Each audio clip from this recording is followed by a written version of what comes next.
Good evening, ladies and gentlemen, and welcome back to the Premier Endurance League GT3 Round 6 at Spa-Francorchamps. I'm James Parfitt. I'm going to be joined in the booth, not by Scotty Rankin this week, but by one Mr. Pete Baxter, who's going to come along for the ride here at Spa. We've been told it's going to be chaotic.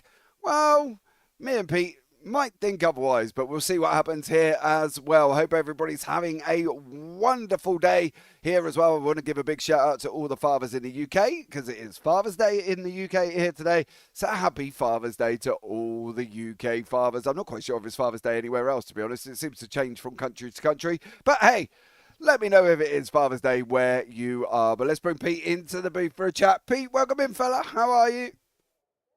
Hey, James, I'm really well, mate. I'm looking forward to doing this with you tonight. I know Scotty's not with us. He's normally the gob on the stick that joins us, and I'm sort of popping around everybody having a...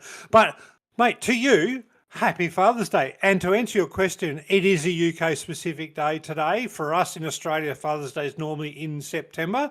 So I know it's sort of about an hour to lunchtime for you doing this job, and you'll do this job for a couple of hours. But I hope after this race you can go and spend some time with your family and have a happy Father's Day. But let's get focused on the race, mate. We have got some really, really exciting things to think about, right? We have got an iRacing update. We have got a 2-hour race in GT3s with new tyre models, new aero models, released only 4 days ago. And so we've got a 2-hour race with potential weather impacts coming along at what is the second best racetrack in the world, Spa. Well, some might agree with What you. do you think? I don't know about the second best racetrack in the world. What's the first one then? Well, it's not Bathurst, mate. How can it be the best racetrack in the world if it's not Bathurst? It's not Bathurst, Pete. I'm sorry, I disagree with you. It's Interlagos. All day. All day. I don't even know where I would put Spa, to be blatantly honest. I think the problem is for me is obviously where you commentate. It's seen blinking every series that wants to run a league. There's always Spa in there, and it drives you absolute bonkers by the end of it. But I think you are right. I think this could be an absolute classic. With these models coming in, the aero changes and everything else has been coming in as well. We're going to find out who's been out and practiced, right? We are going to find out. Clearly not Benjamin Brook, who has just gone and hit the wall there as well. Unfortunately for Ben, he clearly hasn't done the practice that's needed. But this is one of these things. What car is now going to be the best on this new tyre model? Is it going to be the likes of the Acura, the Audi, the Mercedes, or is it going to be the graphing Mustang, the McLarens, the Ferraris? And, you know, how's the Porsche even going to get on? Because as we know, Porsche can kill you just by looking at you at certain points. So that's going to be quite interesting to see how they all get on here as well. But I think, you know, overall, it's going to be quite interesting. Let's have a quick chat about the standings. Trent Allen leading the elites by an absolute country mile. He's on 1,333 points at this moment in time, with Harry Inwood on 995 in behind, Daniel Piper in behind that as well. How comfortable is Trent Allen at the top of the standings? Is he going to be really comfortable that he's only got this and one more to go? Or what do we think the situation is going to be for Trent? Mate, look, I did get to have a quick chat with Trent before the race, and he has put it up there on pole. Trent has been on the sim for a long time since the new update got released. And he said he's learnt some things. He's learnt that cold tyres are cold tyres, and they need some finesse to come in and actually get used right. So he's done the time. He's prepared. He's also said, he said to me, he's running an iRacing base setup tonight. He goes, I know nothing about setups, Pete. And what I do know is with all of the new stuff that's been released on iRacing, none of the setup shops have got in front of it and been able to give us anything. So he's running tonight an iRacing based setup, and he set the time up tonight to understand how the cold tyres work, how the tyres work on the first couple of laps to be able to manage them. And that's why he's 0.4 seconds up on pole tonight. And that's why Trent Allen is going to look good. And I reckon he's got to be a hot favourite. Yeah, absolutely. I think in the Challenger cars, Brad Coates leading away with Jamie Saxon. That's very close between the two of them as well. I think, again, either one of these could be right up there with this situation. Brad at the moment sat in pit lane. But again, in that McLaren, is it going to struggle under the new tyre model? how do we think this is going to go? Because really, we're coming into this blind, right? None of us really know how this is all going to turn out. Are we going to see complete and utter chaos and carnage going up through Eau Rouge and Radillon for the first time on the opening lap when they are all sat on cold tyres? The likes of Coates, the likes of Saxon have got to be mindful of that. They're going to be down in the middle of the pack, and they've got to make sure they can get through at least the top a couple of laps before they can actually start going anywhere. But this is the other talking point we've got tonight, right? The Honda Acura has been so strong in the last release in iRacing. Yeah, every time we watch these races, it's normally been 3 Acuras to any other brand, but that might just be iRacing specific, right? But we're not to say that the Honda's just a special car in the world, but that's the way it has been in iRacing. But in the Challenger class, we've got 4 McLarens in the top 6. Yeah, does that change? Do we see a change tonight based on pure speed? But to be honest, mate, the first thing they've got to do is they've got to get through Eau Rouge. They've got to get through Ardennes, and they've got to get down the straight. And if they can't do that on lap 1, then we don't know who's the fastest, right? It's got to be clean to start with. And I'm going to tell you, every time I've been at Spa with an official like GT3 race week, Eau Rouge and lap 1, if you get through there, you get a good result. If you don't, you're in the pits getting a repair. It's just a hell track. And that was with the previous tyre model, let alone what we got now with tyres that need to be really worked and sort of just carefully, just cared for, just driven softly and not pushed hard and, cared for around the first few corners. And guess what the first few corners are in Spa, mate? Yeah, Eau Rouge and Radillon. Absolutely. Here is the grid for race number 1. Trent Allen sticking it on pole position alongside Andrew Neil there. Then Owen Coleman, Ben Jeffrey, Dan Piper, Daniel McCrowan, Jaden Wilcox, Rue Coistra, Jesse Butler, Alfonso Lilatella, Sean Bonici and Nick Bottrell round out the top 12. Jamie Saxon in 13th, then John Trott and Matt Webber. Then we've got Brad Coates, Martin Hallinan, James Mason, Jeremy Gumtree, Daniel Magri, Kurt Chapman, Andrew Dutch, Greg Heaney and Mark Foster.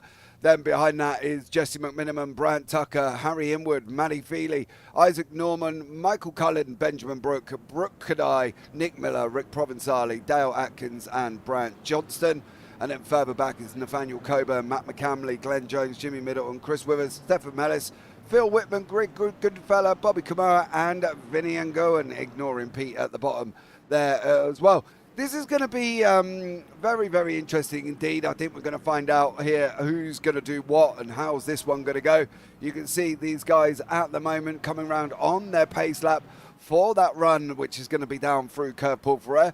Welcome in YouTube chat if you're on there. Brant is there and Cher is here as well. Thank you so much for joining us. And Lethal John.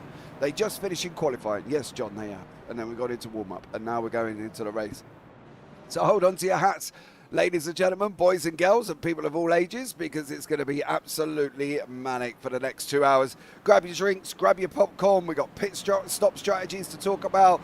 We've got a lot of other things to waffle through here as well. So this is going to be very, very exciting indeed.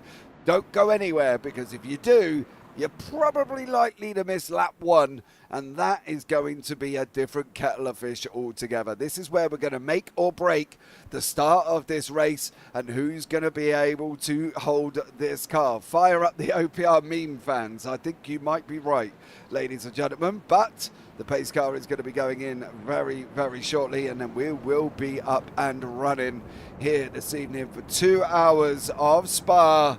Who's going to come out on top?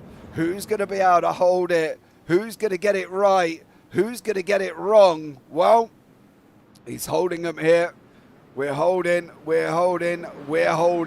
Ladies and gentlemen, the 2 hours of Spa is now green. Trent Allen leading the field. Andrew Neil, Owen Coleman looking alongside as well, but it is Allen who's taken the whole shot at turn number 1. Through La Source we go. Now dropping down the hill. This is where it's all going to kick off here at the moment. Who's going to come through Eau Rouge? Who's going to come through Radillon for the first time without any problems? Allen leads the way. Up the hill he goes. Through the right, through the left, onto the Kemmel Straight. No dramas from him.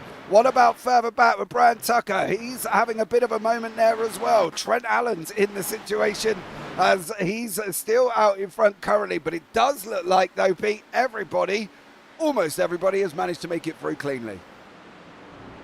JP, that is the first thing that I was looking at in lap one, is to make sure that the whole field got through Eau Rouge and Radon, and it looks like they did on cold tyres. And let's have a quick chat about pit strategy, right? So as the field settles in and get going, we've got 60% fuel tanks tonight. So we're looking at a normal race pace. We're looking at about the 40-minute mark. 2 stoppers, potentially just a little bit short, and maybe a splash and dash, but a safety car would change that. So I'm thinking 2-stop race tonight.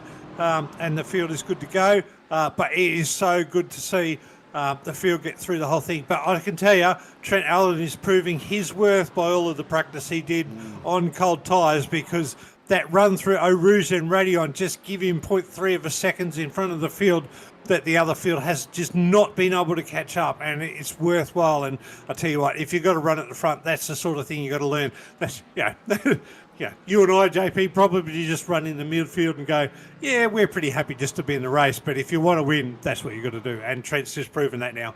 Yeah, absolutely. He's out in front by a little bit of a time, almost a second at the moment. Andrew Neil, Owen Coleman sat in second and third there. The Mercedes of Ben Jeffrey, Daniel McCrowan in the Acura behind that. Rue Coistra in behind that as well. Matt McCamley down 10 places, up 10 places, I should say.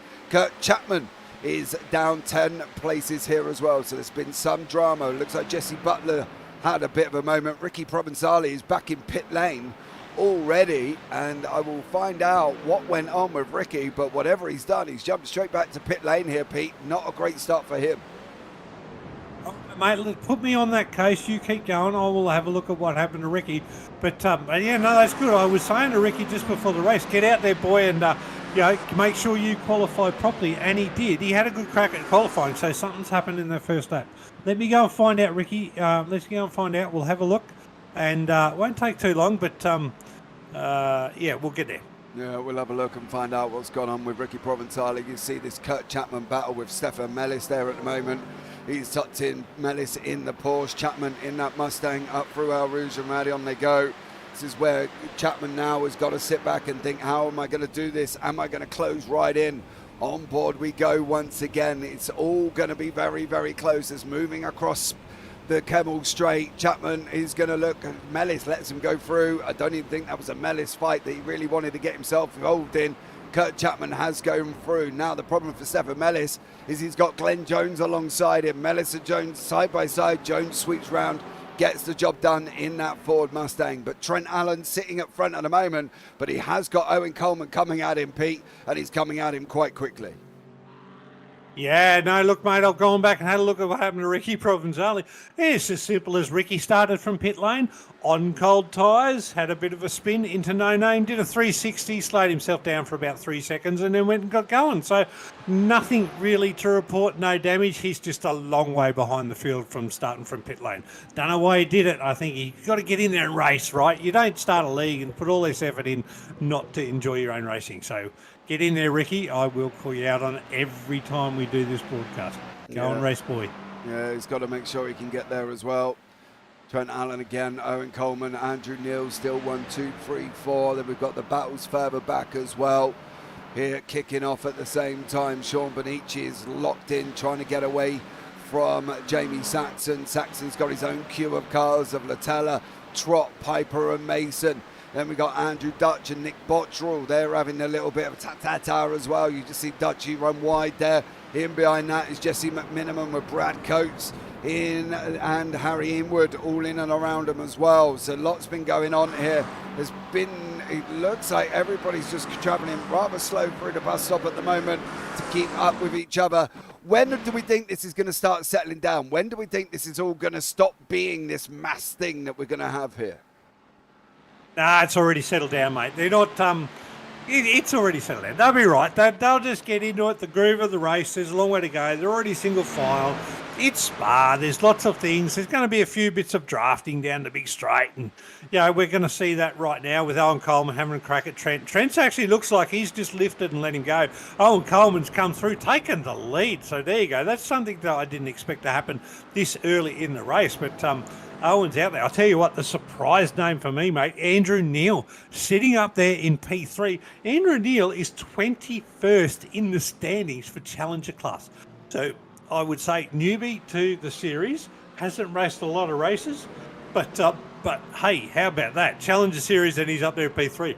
Yeah, absolutely. He's doing a great job at the moment there as well. I've not had any confirmations on whether or not he's changed over classes or what the situation is, but at the moment for Andrew Neil, he's doing a great job here out on the racetrack as they run through now into La Fagnier, the right left. It's going to be hard on the brakes, down through the gears we go, take the inside line now, start applying the power, get that car rotated to the left. Now we're on our run here as well, into the double right-hander, through we go, no real dramas for anybody in the front here at this moment in time. Now onto that back stretch, curve Paul Ferrer, down through Blanchimont, coming into the bus stop as well. It's really going to be quite interesting now because we're 7 minutes in. Are we now thinking, right, I'm here, I'm in fifth like Daniel McCrowan is. Are we thinking about pit stops? Are we thinking about the time now where we're looking at whether or not we're going to save fuel? What's the situation that we think is going to be happening in the car? If you've done your fuel numbers really accurately, JP, I'd say you might be thinking about whether you're going to save fuel, because that is one thing that pays off at the end of the race. Other than that, it is just right now, it is settling into the race. Now, I did a few laps of Spa today in a Porsche 992 GT3, and I was whacking about sort of high 19s in a nice sort of cold track, pretty similar to what we got tonight. And it was kind of comfortable. But what I did find was certainly the first lap was a lap you had to be careful of. You could sort of understeer the car or oversteer the car. It didn't really turn and react to Habe, but it did take sort of half a lap to get the tyres up to speed.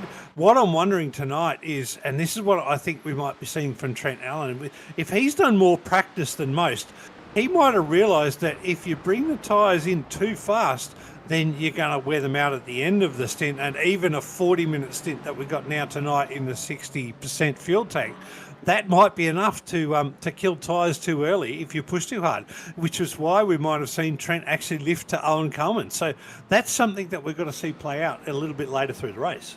Yeah, I've just been literally informed, that Andrew Neil is actually elite.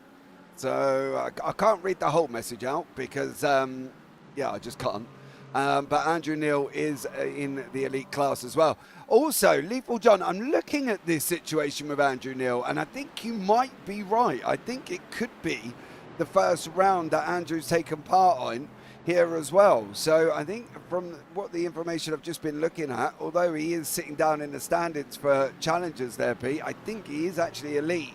And he is into his first race of the season, so that could explain why they were a little bit apprehensive about where they put him in there as well. But we've just changed it. He is now in elite class, as I say.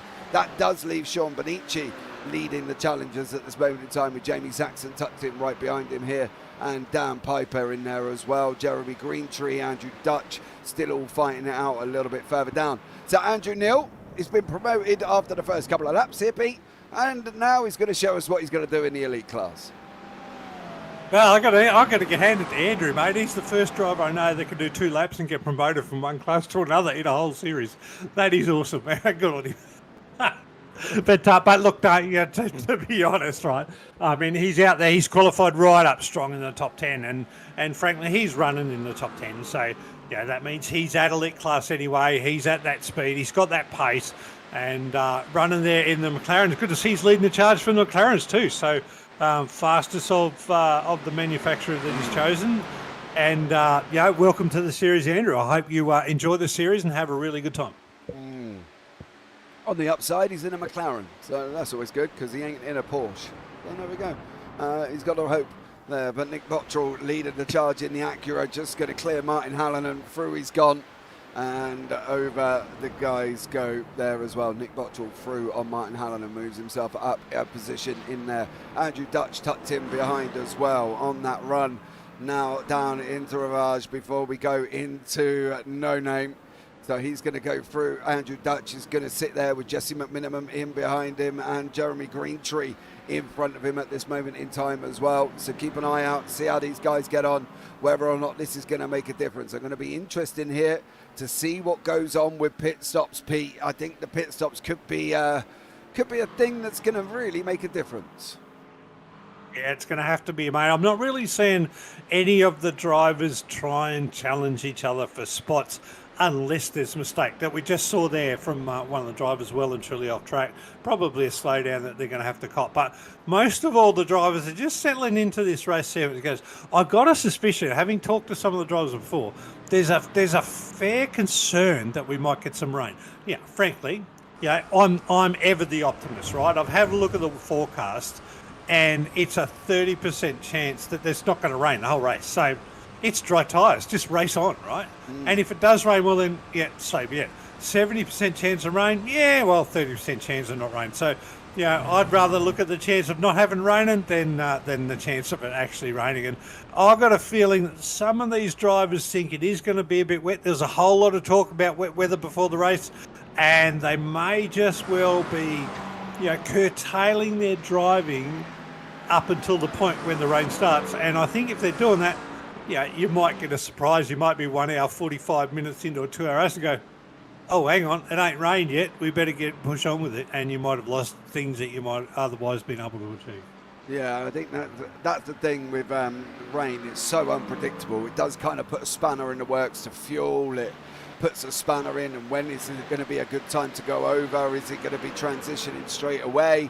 Is it going to come down in little bits so it doesn't take that long to get, or it takes longer to get the track wet, I should say, so it needs wet tyres. It's all going to play its part here, and we're going to find out what goes on. 70% chance of wrecking Pete, says Lethal John in YouTube chat. 70% chance. No, it's just 30% chance of driving smoothly. And what I'm going to say is, one of the best things our racing started is given the ability for people who bring up these servers and and create all this league. So for Ricky and Jimmy, they've been able to put this forecast out, and so people will look at that forecast and they'll go, 70% chance of rain. Oh no, it's going to rain. And then go and spend 2 hours practicing in the rain, and you get 30% chance of not rain. By the way, I just heard a safety car get called, mate. So something has happened on track that we haven't seen yet. Okay. So we've had Matt Webber had some drama. Oh mate. Oh dear. That was Stefan Mellis and Matt Webber having their own little incident there as well. He did get going though, so that's not 100% the reason for the safety car there, Pete. Did he keep going or has he stopped? Ooh. Scotty Bartane's out on track. Mellis is stopped though. There we go, yep. So this is where it's all going to be now, what people are doing. People have dived in pit lane.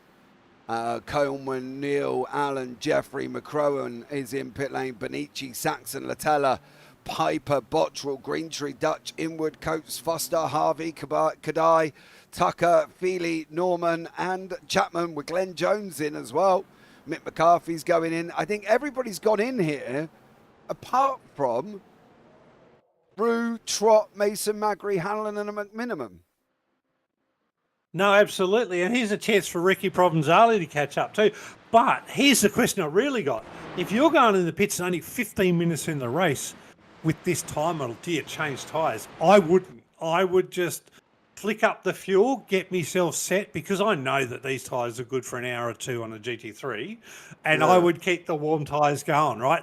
But if some of these guys have just gone in automatic, on auto, like it's really easy to do on iRacing, just go in the pits on auto, you get a new set of tyres and you filled up at the same time, you're coming out on cold tyres, and we're going to be, again, we're at that risk of seeing a whole lot of potential at Eau Rouge, mate, and at the exit through Radion. So, so there's some question marks here to see.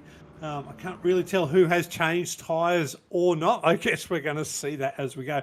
Most of the pit stop times are all very, very similar, all about 12 seconds in the pits. So that suggests to me that no, not many people have changed tyres. A couple of guys have got 20 plus pit stops, so those would have changed. So Sean Bonici's a 20 plus pit stop. and Ben Jeffries are 37 pit stops. So I'd suggest that those two guys have changed tyres, but I think everybody else is just coming in for fuel stops, just looking at those pit stop times. Yeah, obviously a Print Racer a big shout out for their Print Racer safety car, driven this evening by one Mr. Scotty Bartain. And Scotty in that Print Racer safety car there as well, doing a wonderful job with the lights flashing furiously on the front of that. So much love to Print Racer for that one, as they're one of our sponsors this evening. Rue Coistra out in front. Is it a good idea not to have gone in pit lane, do we think? Well, look, we know it's only a two-stop race and it's very early in the race. So, yeah, a lot of people, as soon as you get a safety car in a long race, they're just going to come in, right? It's kind of automatic, because what it does is shortens your last pit stop. But what it does now at 15 minutes in, it makes it a three-stop race for everybody who's pitted. Anybody else, it's still a two-stop race. So potentially you can get a whole lot of track position and save the fuel you need to make this a two-stop race if you are right on that limit of sort of a 2 or 3 lap splash. A safety car makes this a two-stop race for you, and by not coming into the pits, you get a whole lot of track position. The thing is, you've got to hang on to that track position as long as you can through the race. You will lose it at a certain time because you don't have as much fuel as others, but in the long run, you have to do the same amount of pits as anybody else does. So there's an advantage to not coming. There's an advantage to coming in. So I can't answer what's the strongest. All I can say is there's a bit of pros and cons to both. Yeah, I think you might be right. Well, let's see how these guys get on and what goes on here as well. So hopefully we've still got an hour and 42 minutes up before we can get going, before the end of the race, I should say. And it does look like there's going to be one more lap. I think the safety car's still got his lights on. He has. So we are likely to have one more lap here as well. Is it better for the guys up front, the likes of the top 10 that have not pitted, Whiteman, Withers, McMiniman, Hallinan, Magri, Mason, Trott and Rue, who haven't pitted, are able to travel under safety car, Pete, saving fuel in the process?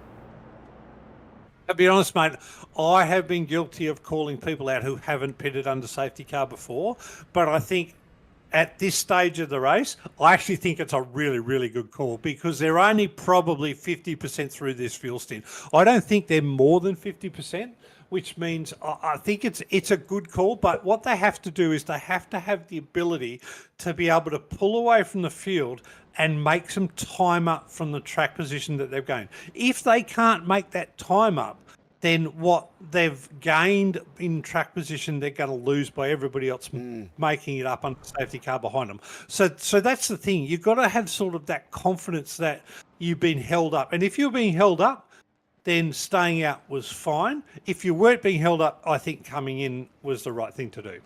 Yeah, I think you might be right there. Hopefully this blinking will settle down, guys. There's not really a lot more I can do in the settings to really get this to change anything, unfortunately.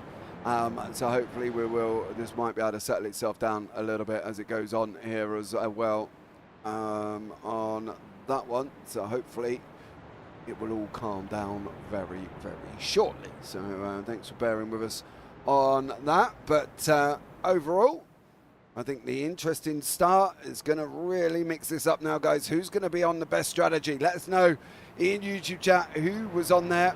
I was on qualified fuel, says Sean Bonici. Well, you're all right, mate. You got a blinking safety car.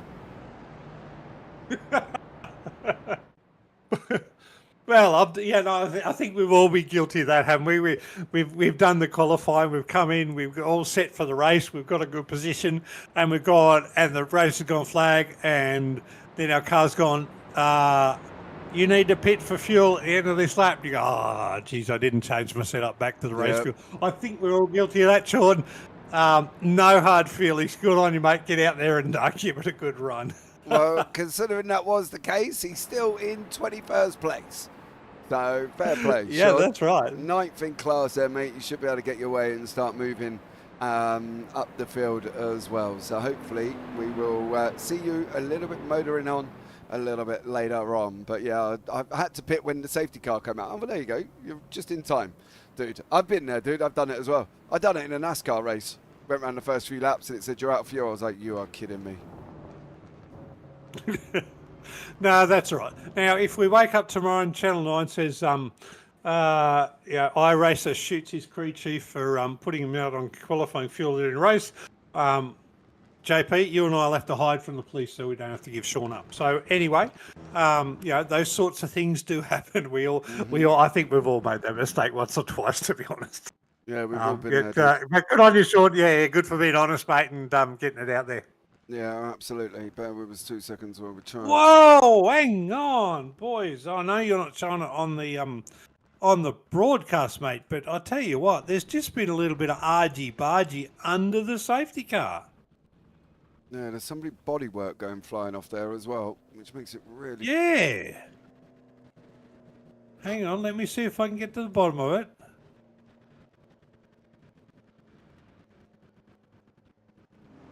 This just does not like... Look at Stefan Mellis, I think there, dear sir. It's not loving... Well, hang on. So, yeah, there's a couple of things that's happened here. So, first of all, Greg Goodfellow seems to have driven through a couple of cars.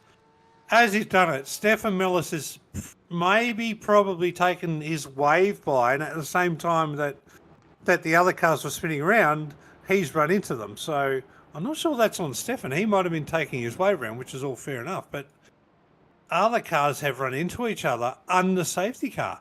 That, to me, mate, look, I'm going to call this, I think, any incident under safety car is iRacing's cardinal sin. And look, hang me if I'm wrong, JP, but if you're under safety car and you're on a safety car train, there is no excuse, none whatsoever, to run into the car in front of you. None whatsoever. It's a safety car. And I get this from drivers in iRacing all the time. Oh, but you haven't explained the safety car rules to me. We shouldn't need to. A safety car is just drive behind the car as slow as you need to or fast as you need to and be safe, right? It mind boggles me that we have people racing in a simulator that don't get that. And I'm talking from the highest level in some of the things that I've been involved in simulation racing. There are still people that will crash into each other under safety car and say it's somebody else's fault. And I'm saying, no, if you can't drive and avoid contact under safety car, you're at fault. You probably shouldn't even be bloody on the sim, to be honest. Now that's Pete Bax. It's a cardinal sin. That is a pet hate of mine, right? Incidents under safety car. If you ain't careful, don't be involved. Sorry, man. That's my hobby horse. I better get off so we can focus on the race. Other people, Chris or crucified. Well, we ain't going anywhere yet. There's still a car parked on the right-hand side there, and we're still under safety car at this moment in time. And at this moment, well, we're going to find out how it goes on. I'm going to try and resolve some of these issues. I don't really know what else I can try on that one. Is anyone else? Yes, share. They are flickering on and off. Unfortunately, I'm in the UK. They're in Australia. Yeah, Share, I'm getting it as well, mate. So hang in there. I know JP will try and do whatever he can to fix it, but even on my feed, I'm getting it from his feed. So we'll see how we go. We'll see if we can fix it for everybody. It is what we got, but we'll try and call out all the action as we see it, even though there's a bit of flickering coming from the screen. But yeah, thanks for making us aware. JP's all over it, and I know he'll either fix it or he'll Kick it. F off to Father's Day and have a good afternoon. Well, hopefully. Must be hard for the drive. It's not them that's having the issue, Cher. It's me that's having the issue. I'm a long way away from Australia, and the server connection isn't ideal. Even though I'm on full fibre optic broadband, 900 up, 900 down, unfortunately, there's a storm in the ocean, and it's disrupted my fibre optic cable to Australia. I don't really know, Cher. Yeah, no, I can confirm for Cher. The feed that I've got from iRacing, it is perfect within Australia for all of the pings. So it is simply a rebroadcast issue. It's not an iRacing issue. So for the drivers, they're actually on track. They've got full control. They've got full sight of everybody else, even enough to be able to slow down for a safety car. So Yeah. So the blinking is not an issue for drive. That's just an issue for the broadcast itself at the moment. So for Share, Rouge got it all under control. Sitting there just behind the safety car, he's being held up just simply by a green Porsche safety car at the moment, and he's about to take control of the race. So enjoy it. Yeah. Just trying to extend some parameters to hopefully get this to settle down a little bit here as we get this safety car up and running. Safety car has been on for quite a while. What's up with that? What's up with that? Well, we've had a few incidents under the safety car share. We're trying to get the obviously the lapped cars through as well. So yeah, there's a lot to do here when you've got this amount of cars out on the racetrack. There is nearly 48 of them, 46 of them out on the racetrack as well. So we're trying to get that at the same time. But yeah. Well, to be honest, I mean, most safety car periods are 2 or 3 laps. I think this is only the second lap that the safety car's gone around. That the issue that the guys are dealing with right now is because there was contact on the first lap between cars in the safety car train, that actually caused another incident that needed to be cleared up. And essentially, when you let cars go, that's not we're going to let a whole heap of cars go that are a lap down to catch up. That's normally just we're going to let them go to purge the field. So the people that are in sort of first to 20th at the start of this race, they can have a fair race without lap cars getting stuck in between them. Now, because there was incidents on that first safety car lap, Racing Tribe decided to do an extra one in this case. And if there were no incidents, my personal feeling is they would have done the wave rounds and then just got the race underway. And to be honest, if you get a wave round, you're fortunate to get back on the lead lap. That doesn't mean you should be able to get right back up to catch up to the back of the train. It's not a catch-up lap. It's just a purge to make sure that the front of the field can actually race, and you're going to get caught within about half a lap. But yeah, those incidents have caused racing trial. Just to put it out for another lap, the safety car has been released now. The safety car's about to get into pit lane. Rouge got control of the field. He's probably holding the field at about 80k an hour to the point where the safety car is in pit lane, which is about to happen very shortly. And then it's on him when it starts. He can start it from the moment that the safety car is called in pit lane and all the way, or I can hold the field all the way up to the start-finish line. That is all the way on your boys here, and we'll see what happens.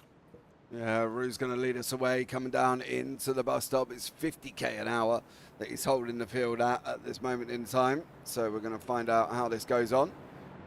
And let's see what goes on with the start of this race. Rouge out in front. He's going to keep him in a line. Is this going to run all the way down? There's some jump. Whoa, dude! What? Okay, I have just... What was Daniel Magri doing? Daniel Magri started without starting, mate. That was a complete false start. Race control have called another safety car out. The whole field has been held up again. So that is absolutely poor form. And let's call Dan Magri out for what that is. That was atrocious. He's just dropped out from packet loss, so we're not sure what's going to happen there. Anyway, so we're going to do another lap under the safety car. That safety car might actually be Rouge, to be honest. I'm not sure the safety car got back out in front of the field in time, but so Rouge might be holding up the field. We'll get a restart. Rouge might have had to tow from the pits there. Yeah, right. Bear with us because I'm going to try doing something under why we're here at the moment as well, because I want to try and get this settled down. We're not quite sure. There's Rouge there. I'll try and go back a little bit to see if we can pick up where Daniel Magri decided it was going to be fun to go through everybody. There's the first hit. There's the second hit. There's the third hit. He didn't even stop once. No, JP, I'm actually going to call this out. I don't think that's going to be a Dan's personal fault. I've got a feeling that because Dan's dropped out, I think he's had a PC crash or a hardware crash, and that's actually just caused the car to drive on. I'm going to say that's not a personal driver issue. I think that's a connection driving. And unfortunately, it's impacted 3 cars at the front of the field. But I don't think that's poor driving. I think that's a hardware issue because Dan has dropped out and he's had to reconnect again. So, unfortunately for the guys at the front, it's impacted their race. But yeah, let's be fair to Dan and say yeah, that's a hardware issue. That's not a I'm just going to drive through people. All right, guys, give us 2 seconds. I just want to have a quick chat with Pete away from the broadcast while they're under safety car. I'm going to try and do something. Might be a bit fiddly. We'll try and get it settled up for the pictures that will hopefully settle down here as well.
All right, ladies and gentlemen, we are back as well. Unfortunately, we cannot do the fancy little bit of technology that we was going to try and do here as well to try and bring up a smoother screen for you. We'll see how it gets on, guys, before we make a decision on this one as well.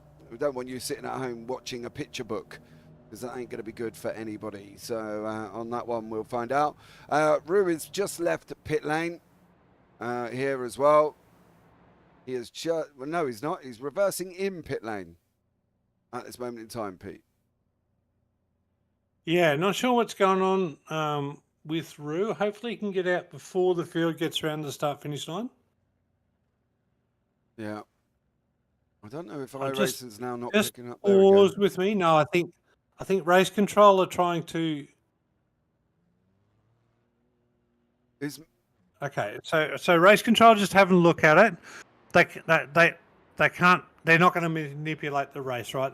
It has to deal with it as it is. I think they've recognised that the issue with Dan Magny's car was not a driver issue. It was a technical iRacing issue. I think they've picked up on that already.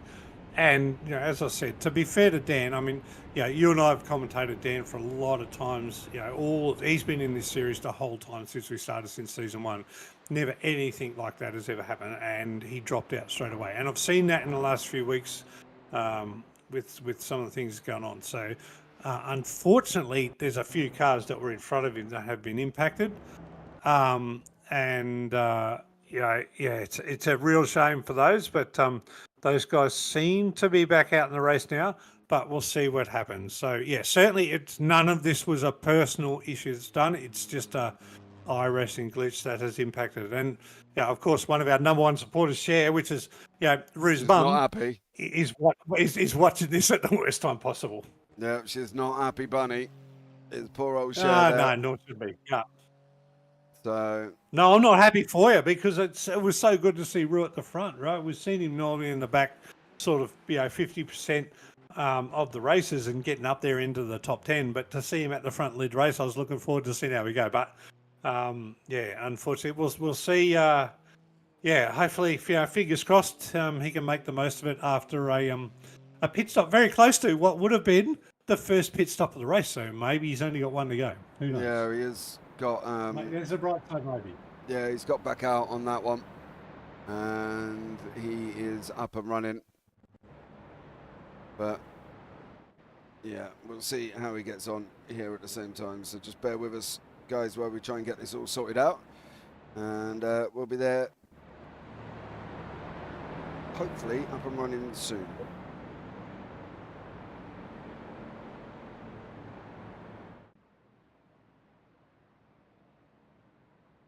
All right. So it looks like at the end of this lap, we might have the race going green. So essentially, everybody's getting a chance to catch up, and that will include Roo. Roo should get to the back of the train by the time this gets the chance to catch up. You know, look, let's look on the positive for Roo. He's going to be at the back of the field, but he's going to be the last to have pitted, and it's very close to that two-stopper. So there is somewhat of an advantage, despite the loss of track position. There is some advantage to have boxing as late as he did. So hopefully he can cool the jets, get in there and race, because I think he's still on for a good result the way it is. Chris, I am aware. Thank you very much. I have been fighting fires in the background constantly to try and settle this down. If I get the graphics any lower, Chris, you are going to be looking at Minecraft. I'm not entirely sure how much lower you want them to go. They are literally about as low as I could possibly get them here. Connection between me and the UK and the Aussies is not in a good place at this moment in time, Chris. So I am still trying to figure out what else I can do to try and get this to work, dude. But it's very, very difficult indeed here at the same time. So just please bear with us while I constantly try and deal with this. And to be honest, Pete, I don't know how much more I can do on this one. I don't know, but I've never played Minecraft, so I'm kind of excited to see what might happen. Well, it's little block men, Pete, and that's about as much as you're going to get, unfortunately. It is. I cannot turn the graphic settings down anymore, Chris. It's just nuts. It's absolutely not doing me any favors whatsoever. Anyway, we'll fight through it, Chris, and yeah. Look, JP's acknowledged that we're doing the best we can, but all we do, we try and explain the race as much as we can. You know, I think mostly we got a pretty good stream. Every now and then we're getting the little glitches that are blinking in and out, and and let's see Roo Coister come from the back of the field, mate. 40 with 120 to go. Yeah, we're going to find out how he's going to get on here for Roo. And whoa, Chris Withers off the side of the circuit under safety car. I've already said my piece about safety car, mate. I don't know if I'm going to say it again. I don't know how much more we can really say about this. It's, you know, you're under safety car. This is what he did. He's gone to, and he's gone round. I can't really say much more than that, to be blatantly honest with you. But there we go. Here, so James Mason finds himself at the front of the race at the moment. Yeah, so just bear with us while James goes round. The safety car has pulled away, and we will get up and running at the same time. So just bear with us once more. And let's see what goes on here in this one. We've got literally an hour and 20 left on the clock. Apart from the front three at the moment, Mason, Hallinan at minimum, and Withers, who has just gone round. Everybody else has pitted. So I think Withers might go in as well because he's just lost his rear wing. So let's see what goes on at this time. As you can see, Mason leading us away in this Acura. He's going to go up to the line. It is going to be green flag racing. He's held him right the way to the line. Am I missing a point here, Pete? Am I missing a point? Isn't he over the line? He is over the line, but... Oh, or are they thinking that the start-finish line is on the hill. Endurance down the hill?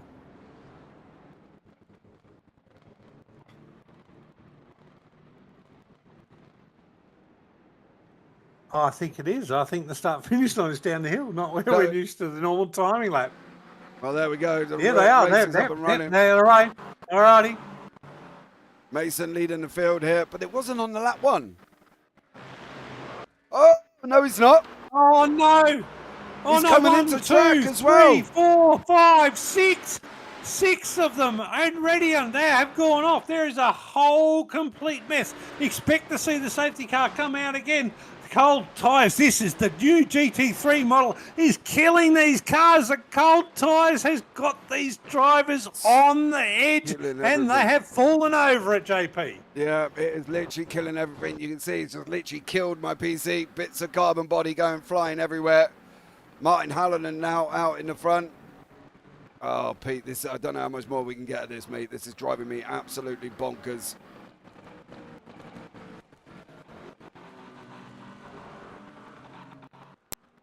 Withers in pit lane, Mason in pit lane. Oh, for God's sake.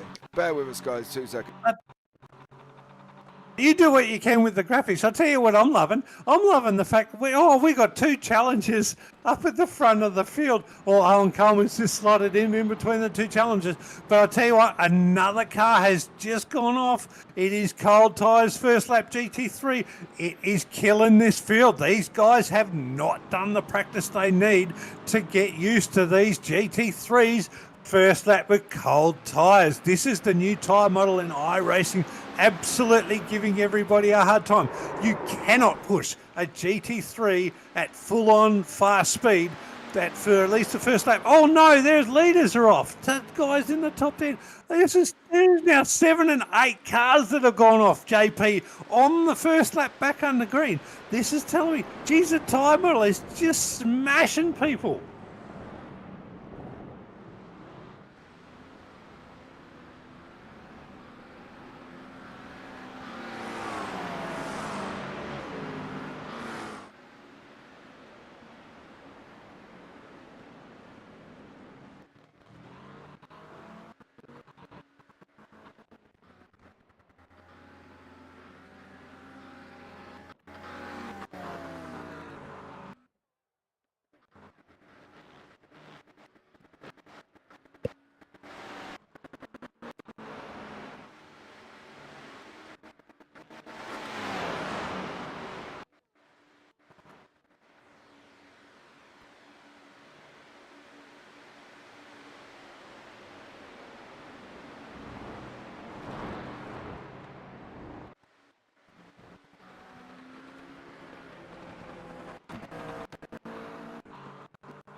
Right, I have tried, guys, as well, turning off more and more. I'm going to try and settle it down. Hopefully it will work. Please just give us 5 minutes. If we can get this working properly, we will keep the broadcast going.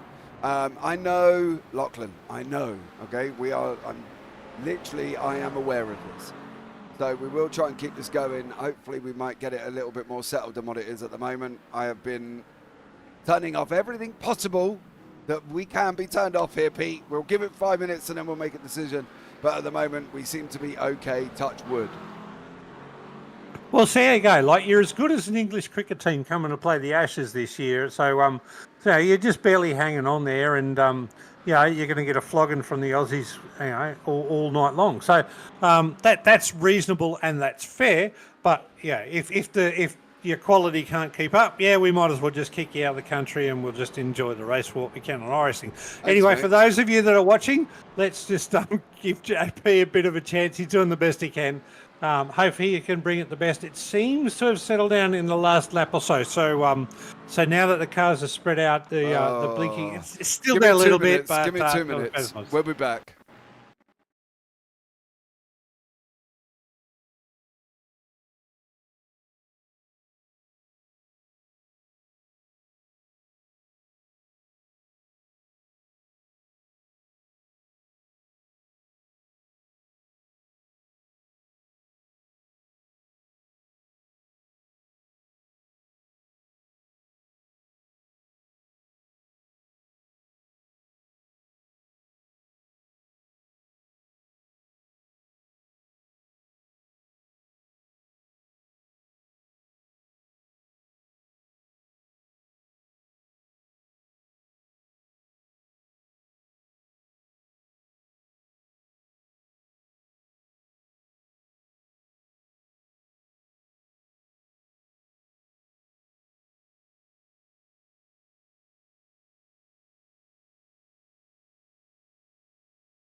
Okay, ladies and gentlemen, thank you so much for this. Right, this isn't just me.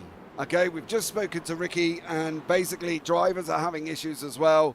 There is server issues on the local server from Australia. Now, I have turned these graphics down to about as minimal as I can possibly get them to be able to bring you out something, but it isn't just happening my end either. Apparently, some of the drivers are having problems. We obviously saw that situation as well with Daniel Magri. He's having issues. It's not just us, Pete, which is always good. So we are trying to find out what the situation will be. If I can keep this now settled for the next hour and 7 minutes, we will bring you the race. But there is talks of them looking to do a rerun of this race because of the fact that it has messed up so many drivers within the race. So we're not sure if there's an issue with the Aussie servers. We're not sure what the problem is, but it isn't just me. The drivers are having this issue, and as well as I am. And as we saw with Daniel Magri going careering through cars. So, yeah, there you go, Pete. That's basically where we're at, isn't it?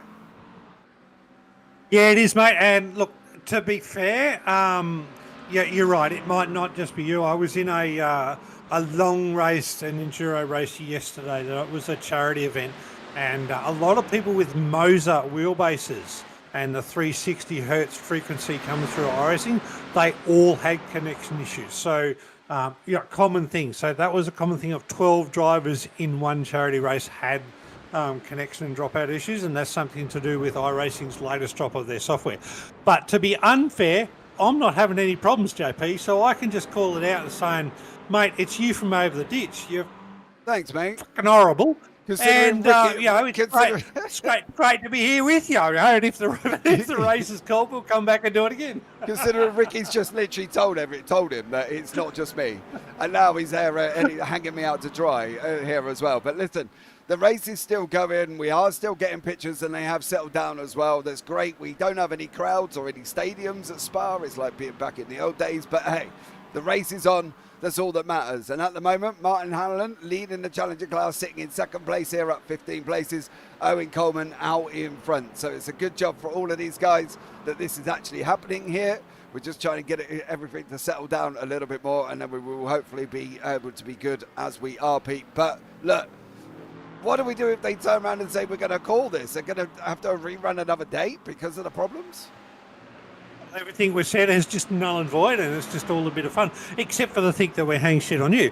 But I've just noted Ricky Problemzali's just dropped out. So there's another incident, somebody who's mid-race, and has dropped out. So I'm sure the guys will look at it at the end of the race and say, you know what, maybe it's not fair for everybody and we now need to run it again. We just get called back, JP, we come and do it again. You know, all the points get null and void, and everybody else gets more of a chance to learn what happens on these new GT3s and new tyres. I will give you some good news, though. Rue Koistra back up to P17 after being P40 from his incident from starting the race, and that's within 5 laps. So he is P17, pitted on lap 9. I don't think he's in P1 effective. I reckon John Trott, who pitted on lap 10, 1 lap later than Rue, is probably in the key position right now if this race was to run to fruition, because I think somebody that pitted on lap P12, certainly there's a couple that pitted on lap 12, Andrew Neil, who we talked about earlier in the race, he's probably the one in prime position to go for only one more stop, given that we're under the hour to go. So there's still a few strategy things really to call out if we're going to call this race all the way to the end. And I think we should, JP. Let's be fair. Let's try and call this race all the way to the end.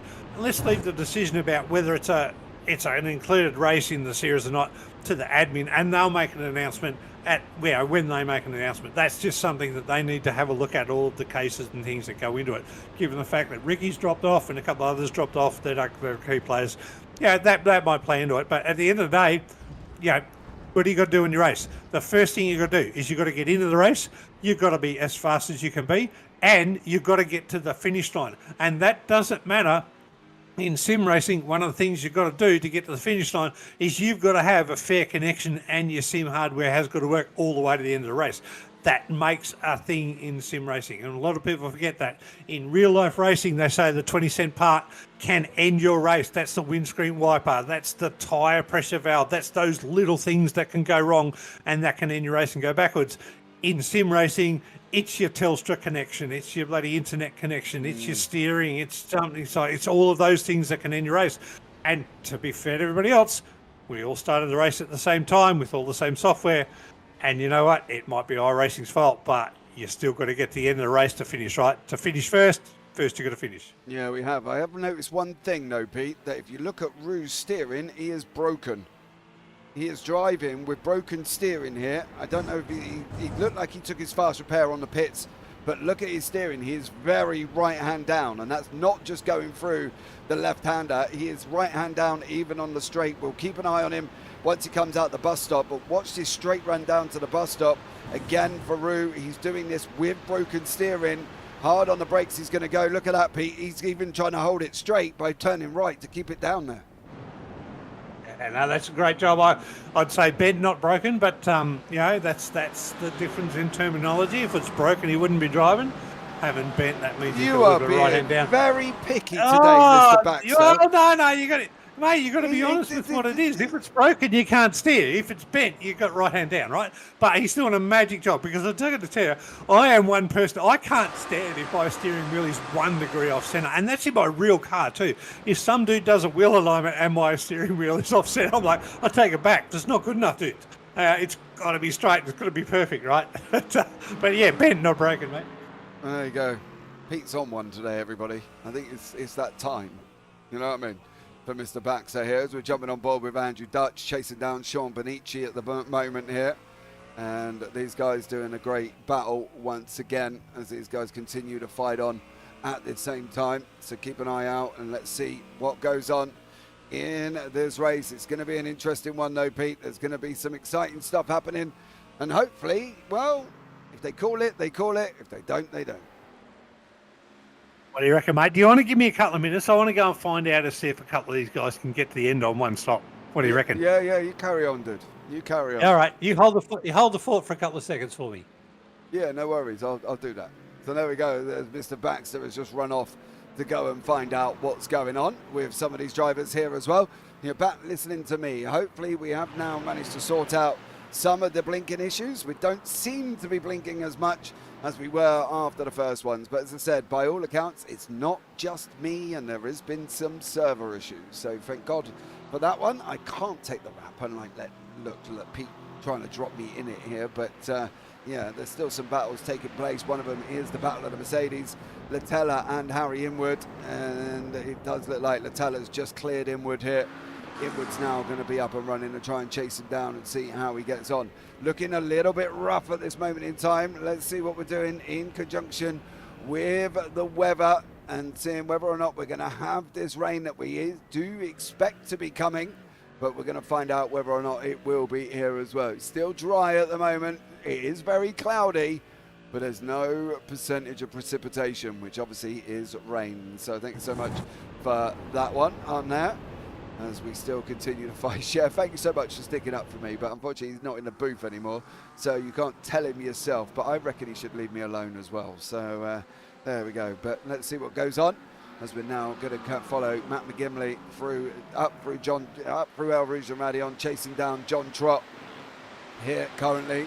That BMW, that McLaren as well. Greg Brooks, no sorry mate, stuff happens and internet issues come on with iRacing. Yeah, it seems to be the more they update it, the more they break it, unfortunately. And it seems to be the more they update it, the more that new PCs seem to be struggling, which is really bizarre as well, which you would have thought it wouldn't be the other way around. If you don't believe me, Pete's just had issues and he's got a sparkling PC, as McCamley has just gone off the side of the circuit. He's lost a bit of time to Trot now. Heaney in there. Heaney's going to have a go in that Mercedes, is he? No. Looking up the inside, not for him at this moment in time. For Heaney, he's going to stay in behind. We've got the Andrew Dutch. He's got Sean Benici and Ben Jeffrey in and around him. Jeffrey in the Mercedes just gone up the inside of Dutchy there into Lafanier, through the right, through the left-hander they go. And that's going to give Benici a little bit of breathing space here, as it's continuing on at this moment in time. Sean Bonici leading the Challenger class. He's ahead of Foz, of course, who's driving around all on his own. He's got 7 seconds in front of him, 8 seconds behind him. So Foz is having a very lonely race here as well. McCamley, though, has got Heaney, Rouge in there as well, up to 14th at the moment, fighting his way back through. Bobby Camo in there, Matty Feely, he's battling away with Jamie Saxon here this evening at the same time. So there's still pockets of battles taking place, even down here with Stefan Mellis, who's a lap down with Isaac Norman. And they're continuing to have a good old scrap a little bit further back at the same time. So just bear with us on this one, as we seem to be losing quite a lot of drivers to this issue. So yeah, hold fire, and hopefully we will be all right and get this back and going again as well. See what happens. If it is a natural issue within iRacing, I'm sure these guys will look at running it again. But Mellis now has got Isaac Norman behind him. Through the bus stop they go. This is one of the closest battles on the circuit, believe it or not, everybody here this evening, apart from the McCamley battle, who's just lost a place to Rue is on a flyer trying to chase down Greg Heaney. Mr. Baxter is back. What did you find out, sir? And to be honest, if I read between the lines, I'm going to tell Cher some things she probably doesn't know about Rue. Now, what I learnt was he doesn't tell any secrets, right? He didn't pass on to me whether he's going to make it to the end of the race or not. I asked him straight up, Rue, hey, you going to make it to the end of the race? Oh, nah, only if I slow down to 50k an hour. I'm like, nah, you're hiding something on me. He's complaining. He has got right hand down. He doesn't like that. He wasn't annoyed. He was very annoyed with what happened at the start of the race, but he does understand that it wasn't Dan's fault. So certainly not personally understands that it's a bit of a, stuff that has happened in the server. But he's been as coy as anything with, can he make it to the end of the race on one stop? Because I'm like calling him out as P1 or P2 effective if he can make it to the end of the race. But he ain't saying anything, right? So what that tells me is, Cher, if Rue did anything dodgy as a kid and you had your doubt, he probably did it. He just ain't telling you, because he won't tell me whether he'll get to the end of this race or not. Anyway, that story aside, I did get to have a chat with Jamie Saxon. Now, John Trott's not available in Discord, but Jamie Saxon is. Now, Jamie Saxon's running P16. He pitted lap 10. That was 1 lap later than Rue Koistra, also under the same safety car, but 1 lap later. Jamie was straight on the blower to say, easy, Pete, I've got this in 1 stop to go. So that tells me that John Trott is effective P1 in this race. Rue Koistra is question mark effective P2, and Jamie Saxon effective P3. So we just got to see how that plays out, JP. I think those pitters under that last safety car, while there's a whole lot of mess up, are still going to have a look at a good looking race, whether it's called or not as an official one. But it's going to be fun to call, because I tell you what, the mess at the front makes it for fun at the end. Yeah, we're going to find out. Ben Jeffrey, Harry Inwood, Sean Bonici here with Dutch in this paddock, this 4-car battle. Inwood, Tutton, Bonici. Is he going to go and make that move and start looking to pull out at the moment here? Hold on to your hats. Ladies and gentlemen, it isn't going to be Inwood, it's going to be Jeffrey, who's going to get alongside, side by side, coming into Lacombe. Jeffrey on the right, Inwood on the left. Who's going to come out? It is Ben Jeffrey. Comes out ahead on that one. He gets that position away from Inwood. However, he makes a mistake. He goes in hot into Lacombe. That's going to bring Inwood in behind him, in through Marmody, down into Rivage. And they're still going to carry on, these 4 cars fighting it out. Andrew Dutch sat in behind in the Mustang here, Pete. How do we know what the Mustang's doing on tyres? Well, we don't know how they're doing on tyres, but Andrew Dutch pitted on lap 6, which was the first safety car as everybody else. So he's just sitting in there, and Dutch is just running hard. I think Dutchy, he's just racing. The man to watch, I think, with that, what I would say the normalised strategy, which is the guys that pitted on the first safety car but not the second. That's the lap 6. That's the first 9 cars in the race. The person to watch is the Trent Allen, because Trent Allen is the person who said to me, yeah, I've done a whole lot of practice. Nobody else has done the level of practice that Trent's done. What I'm really surprised, I'm surprised to see Owen Coleman out the front. Not just that he's out the front, he's also making and setting the same pace as Trent Allen. Owen hasn't said to me that he's done the practice. That doesn't say that he hasn't. He just hasn't said that he has. Right? You've got to think through the lines of what these drivers say. They are coy. Yeah, they are at the moment. But Andrew Dutch and Harry Inwood still fighting it out Everybody keeping their cards close to their chest. Nobody wants to tell Pete anything. What does that say to you about your Pete? Mate. Well, no, see, that's the problem. I say, I'll go in and say, hey, listen, hey, tell me your secret race. I won't tell anybody. I'll tell everybody. Only because I'm here for the broadcast. But if the other teams are listening to the broadcast, then they get the secrets. I can't help that. That's the job that I'd be given to do. You know, if I was to go in and say, oh, tell me all this, and then come back to the broadcast, say, I got nothing to say, but I've got a whole lot of information, that ain't going to work, is it? But anyway, what I do find is the ability to be actually go and talk to the teams. And this is a massive thank you. I'm going to say this now while we're just going into the pit cycle. I'm going to say this now. Massive thank you to every team that jumps in the Discord and allows me to pop in and out through the race and talks to me about strategy. Because, to be honest, I actually think it's a point of difference for this league. No other league that I do this work for allows that privilege, and to actually have that privilege and have the relationship with the drivers and for them to be open. And look, some of them will say, oh, well, look, we really don't know what's going on. But it's absolutely great for them to have them in Discord and have that access. So, yeah, thank you to all of the drivers that do that. I really, really, really do thank them for that. Yeah, absolutely. So there we go. Holding on to your hats, ladies and gentlemen, as we're coming towards, what have we got? About 50 minutes remaining. And we will get this going and seeing who comes out on top. Do we reckon Trot's in pole position, though? Do we think that's the situation? Yeah, I do right now. I think John Trott and Jamie Saxon with Rue, I think they're P9, 10, 11 right now. I think they are the effective leaders of the race because I think Rue's got the question mark, but I think he's coy about it. I've got a feeling he can make it on one stop if he drives well. He might have to drop a spot, but I think they're our effective leaders right now. I'm going to call them as our effective leaders right now, but I could be wrong. They might have to do a splash and dash at the end, but that's my call for now. Okay, well, we'll keep an eye out on that one. Owen Coleman's in, Trent Allen's in, Dan Piper's in, Latella's going to go in, Bonici's going in, Jeffrey's going in, Inwood's going in. Is Foster going to go in, who's been driving around on his own very much for quite a period of time here. Is he going to go in? He is. Where is this going to leave Mr. Trott? He's going to carry on. He should give him the overall lead of this race. I think he was close enough to Owen Coleman. Rue is going in, Pete. He's not carrying on. Now, that surprises me. I would expect that Rue would have carried on because unless he didn't fill up, but he would have had the fuel to carry on had he filled up. Well, as we said, as we predicted, Mr. Trott does look like he's going to take the lead of this race. Saxon's in there. He's going to come down the hill. How far up is he going to get? He's taken the lead in the challenges. He's jumped Benici. He's jumped everybody else, and he's now sitting in second at this moment in time. Jimmy Middleton's even going to find him, find his way up a little bit further. Oh, there's a spinner there facing the wrong way. Is that Nick Miller? It is Nick Miller. What has you done coming through La Source?